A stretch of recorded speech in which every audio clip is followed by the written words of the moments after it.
Kumuha naman tayo ng update sa pagtugon na ginagawa ng ating pamahalaan sa mga biktima ng bagyong Enteng. Makausap natin sa linya ng telepono si Director Irene Dumlao, ang spokesperson ng Social Welfare and Development Department. Magandang gabi po, Director Dumlao. Si Maan Makapagal po ito ng PTV Ulat Bayan. Yes, magandang gabi, Maan. Director, kuha lang kami ng update sa government response dito nga sa bagyong Enteng. Gaano kalawak po itong pananalasa o mga apektadong lalawigan at kung sila po ba ay napadalhan na ng tulong?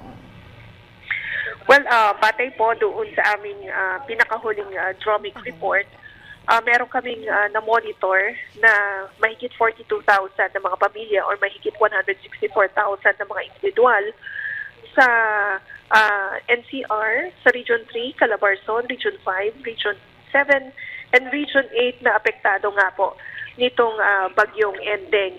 And sa kasalukuyan din po, may na-monitor kami na mahigit 2,400 na mga pamilya na temporarily are taking shelter sa mga evacuation centers. And these evacuation centers ay again matatagpuan po sa Metro Manila, meron din po sa Bulacan. We also have monitored open evacuation centers in Cavite, Laguna, Quezon, and Rizal. Meron din po sa Albay, Camarines Norte, Camarines Sur, Catanduanes, Masbate, Sorsogon, in Cebu City, and Eastern and Northern Samar. At sa kasalukuyan, ongoing din po ang coordination ng DSWD sa iba't ibang mga local government units nang sa gayon makatugon tayo doon sa mga request nila for augmentation support because alam naman po natin, the DSWD provides additional food packs to local government units as part nga of our mandate to augment as part of our disaster response operations.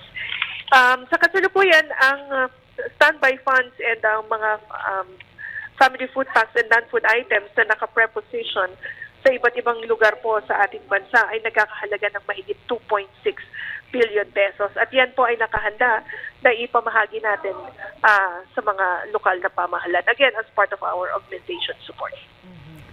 Director Dumlao, kung sapat naman po yung pagkain at non-food item, paano po tayo makasiguro na mayroon silang sapat na tubig, maayos o malinis na palikuran at mga gamot at atensyong medikal kung naibibigay din po dito sa mga evacuation center natin? Yes.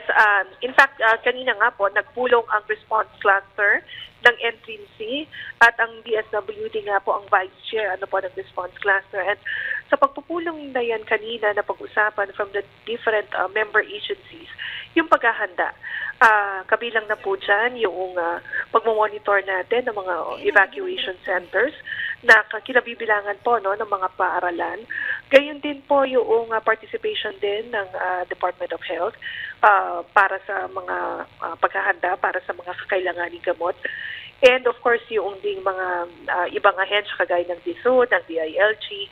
And tiniyak din natin dito sa DSWD as lead also in camp coordination and camp management and in the protection of the internally displaced persons na yung pong mga kakailanganin ng ating mga kababayan who are inside evacuation centers ay ating pong maipahatid in partnership of course with the local government units and other government agencies.